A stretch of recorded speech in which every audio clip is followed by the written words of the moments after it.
जागो जागो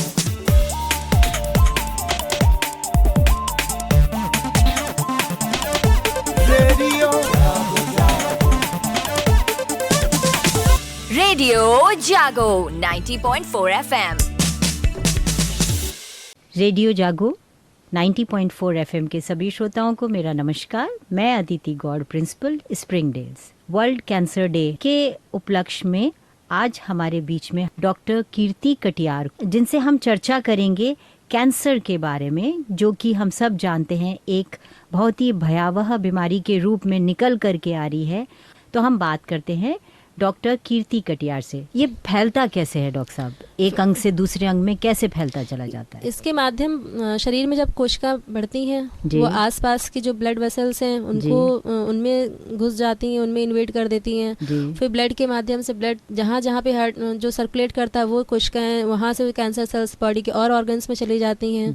क्योंकि सबसे ज़्यादा ब्लड जो हमारा बॉडी में लिवर में जाता है और लिवर से ही हार्ट को वापस आता है, इसलिए सबसे ज़्यादा जो कैंसर होता है जो आखिरी स्टेज में जाके कैंसर लिवर में पहुंच जाता है। लिवर में बहुत सारी छोटी छोटी वेसल्स भी होती हैं जिसमें वो कैंसर की जो सेल्स होती हैं वो मतलब ट्रैप हो जाती हैं एक तरह से, जैसे वहाँ पे गांठें बन जाती हैं। तो जब लिवर में गांठें बन जाती हैं तो वो नॉर्मली जहाँ तक होता है कैंसर की 3rd या 4th स्टेज हो जाती है। क्योंकि लिवर में पहुँचने के बाद में इसका मतलब ही होता है कि वो ऑलमोस्ट हर जगह पहुँच चुका है बॉडी में। उससे हड्डियों में भी पहुंच जाता है, किडनी में भी पहुंच जाता है, लंग्स में भी पहुंच जाता है। फिर जैसे जिस ऑर्गन में पहुंचता है फिर उसकी वहाँ के लक्षण शुरू हो जाते हैं। जैसे लिवर में पहुंचेगा तो पीलिया होने लगेगी आदमी को, पेट में पानी भरने लगता है, एसाइटिस बोलते हैं, वो होने लगता है। लंग में पहुंचता है तो खांसी में खून, उसमें फेफड़े में पानी भरने लगता है।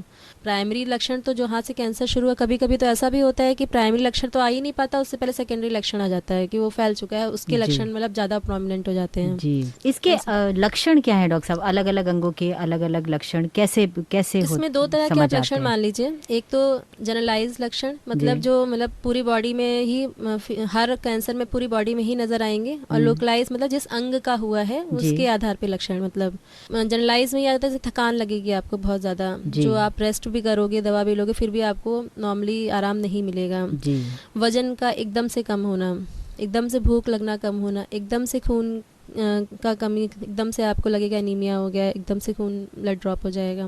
हड्डियों के फ्रैक्चर जल्दी जल्दी होना, या कहीं पे कोई घाव है जो भर ना रहा हो, ये जनरलाइज लक्षण में आ जाएगा। लोकलाइज लक्षण में बात करें तो आप ब्रेन का कैंसर होता है, उसमें आदमी को मिर्गी के झटके आते हैं, असामान्य रूप से बेहोश हो जाता है, सर दर्द भी हो सकता है, उल्टियाँ लगातार आ सकती हैं। आप नीचे फेफड़ों में आए, फेफड़े में तो अगर आपको कैंसर होता है तो खांसी में खून है, सांस में दिक्कत है, फेफड़े में पानी है।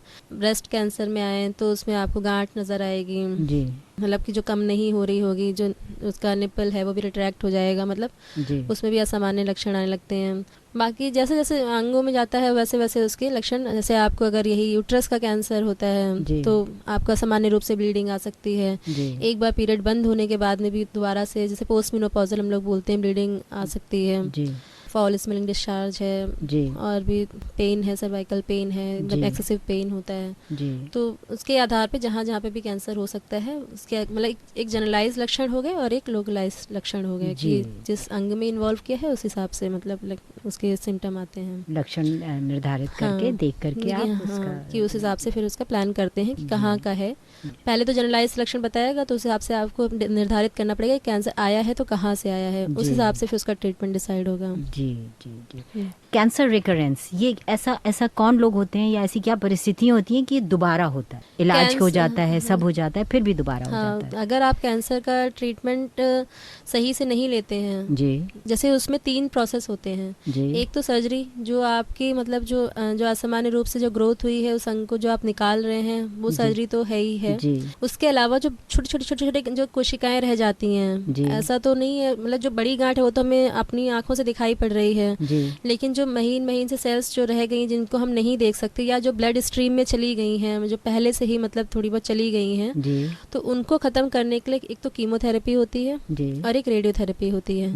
कुछ अंगों में कीमोथेरेपी काम करती है जहाँ पे हम रेडियोथेरेपी नहीं दे सकते हैं, और जैसे कि आते हैं वहाँ पे हम लोग रेडियोथेरेपी नहीं दे सकते, क्योंकि रेडियोथेरेपी देने के बाद में क्या होता है कि वहाँ पे एक तरह से आप सोचें, लोग हिंदी में भाषा में बोलते हैं कि जला देते हैं। जला देते हैं।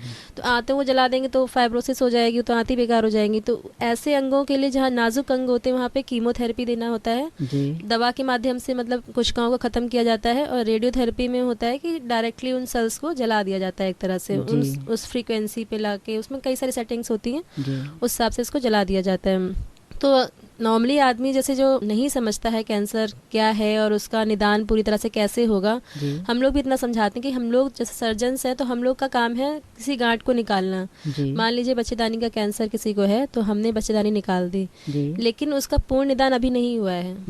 उसका जैसे हमने जांच भेजी, जांच में आया कि कैंसर ही है, कंफर्म हुआ, उसके बाद में हम उसे बताते हैं कि आपको इसके ऊपर सुपर स्पेशलिटी में जाना पड़ेगा। जो मतलब जैसे डीएम ऑन्कोलॉजिस्ट हैं, जैसे अभी हमारे कैंप में डॉक्टर अमित चौधरी सर आएंगे, तो वो ये डिसाइड करेंगे कि अब हमें इसमें कीमो देना है या हमें इसमें रेडियोथेरेपी की तरफ जाना है। अगर अंग वैसा है, नॉर्मल है, तो कीमो देंगे। अगर अंदरूनी है, बाहरी कोई अंग है, तो हम रेडियो देंगे। जब तक कि वो कोर्सेज कंप्लीट नहीं, उसमें भी साइकिल्स होती हैं, कम से कम 5-6 साइकिल्स तक देना होता है। जब तक कि वो ख़त्म नहीं हो जाता, जब तक हमसे क्लियर नहीं कर, पेट स्कैन होता है जिसमें पता चलता है कि जो भी मतलब जो फैल गया था कैंसर शरीर में वो ख़त्म हो गया है कि नहीं ख़त्म है, तब तक वो साइकिल रिपीट करनी पड़ती है। नहीं तो फिर ये दोबारा ही, क्योंकि एक कोशिका भी अगर रह जाएगी तो फिर वो दोबारा से उतना ही रूप धारण कर लेगी जिसने उसने शुरुआत किया था।